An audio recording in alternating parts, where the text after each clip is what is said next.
I promise, I swear, I swear. Everybody.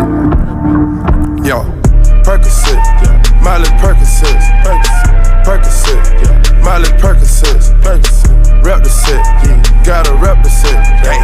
Chase a chick, never chase a bitch. Chase no bitch. Mask on, fuck it, mask on, mask on, fuck it, mask on, Percocet, Miley Percocet.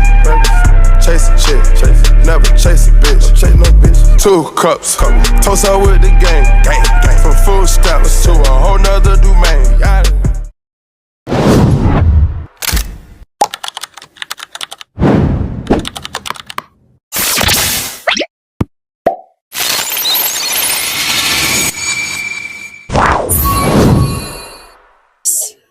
Kreatif tanpa henti, idea jadi aksi. Saya, TVP Accessories bersiaran di sini. Assalamualaikum warahmatullahi wabarakatuh dan selamat sejahtera. Pada hari ini, SMK Seri Sepang sedang mengadakan demonstrasi kawat kaki bagi unit beruniform polis. Jadi, kita tunggu apa lagi? Mari kita saksikan akak-akak polis kita.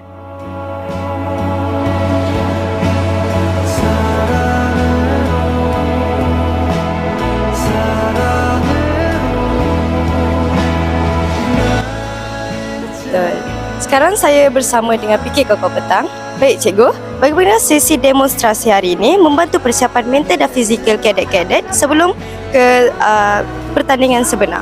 Ya, Alhamdulillah kerana pasukan kadet polis sekolah kita SMK Seri Sepang terpilih untuk mengadakan demonstrasi pada hari ini untuk semua PK kurikulum bagi sekolah rendah dan sekolah menengah. Jadi mereka secara tidak langsung dah bersedia dari segi mental untuk menghadapi pertandingan yang sebenarnya pada bulan Jun nanti. Jadi secara tak langsung mereka juga boleh menambah baik sebarang kekurangan sepanjang mereka melakukan demonstrasi ini. Baik cikgu, terima kasih. Sekarang saya bersama salah seorang pegawai teknikal kawat kaki daerah iaitu Puan Siti Aisyah. Baik Puan, melalui demonstrasi hari ini, apakah aspek paling penting yang perlu diperbaiki oleh setiap pasukan sebelum hari pertandingan? Baiklah, terima kasih.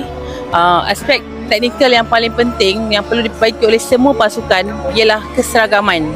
Okey, keseragaman tu boleh dapat dari segi tangan yang paras, kaki yang paras, pergerakan yang sama, hentak yang padat, dan kita boleh tengok bila dalam satu pasukan yang full ni, yang 30 dalam pasukan yang full ni, kalau ada seorang yang kurang dia punya kedisiplin dia, satu pasukan akan lihat tak cantik. Sebagai contoh, kalau tangan paras tu ada seorang tangan tak paras, orang kata curi tulang lah. Jadi dalam pasukan, dalam kawat kaki ni keperlukan disiplin, kebersamaan dan semangat untuk pastikan buat sama-sama sampai jadi dan terbaik. Okey, saya harap tu membantulah. Okey, terima kasih cikgu.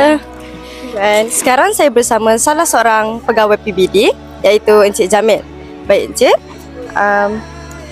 Tuan, apakah matlamat utama pihak PBD mengajarkan sesi demonstrasi awal sebagai untuk sekolah-sekolah di peringkat daerah? Ya, bismillahirrahmanirrahim. Pertama sekali saya ucapkan terima kasihlah kepada SMK Seri Sepang, kepada badan beruniform terutamanya kadet polis yang menjadi tunggak utama pada demonstrasi kawat pada hari ini. Ya, sebenarnya tujuan utama kami di PPD adalah ingin memberi pendedahan awal kepada sekolah-sekolah di daerah Sepang sama ada rendah atau menengah sebelum mengadakan pertandingan kawat kaki badan beruniform di peringkat daerah. So yang ini pendedahan awal lah.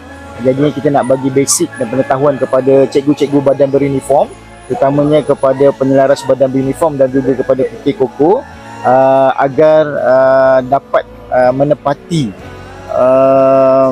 kehendak pertandingan yang berkenaan. Tapi di sebaliknya sebenarnya kami perancangan pada tahun hadapan lah, kalau boleh kita nak hantar penglibatan kepada semua badan beruniform di sekolah-sekolah rendah dan menengah daerah Sepang untuk terlibat sama dalam pertandingan yang akan datang dan seterusnya memberi pengetahuan asas kawat di peringkat sekolah rendah dan menengah. Terima kasih.